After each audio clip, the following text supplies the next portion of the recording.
सुइया पहाड़ हम चढ़िएलौं, फूल बेल पत्र तोड़िएलौं, गगरी में गंगा जल भरिएलौं, कान्हा पकावर उठालएलौं। सुइया पहाड़ हम चढ़िएलौं, फूल बेल पत्र तोड़िएलौं, गगरी में गंगा जल भरिएलौं, कान्हा पकावर उठालएलौं।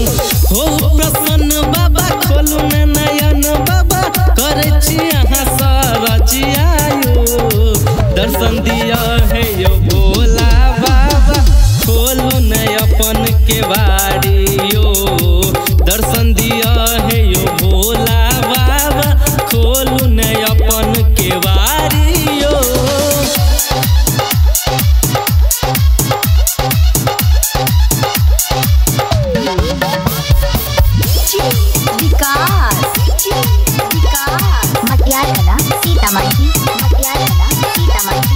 आहा दुआरी जे श्रद्धा सवावे, सुख समृद्धियो सर्व सुख पावे, दीपक झायल आहा के शरण में, गावैया भजन पी क भांग के मगन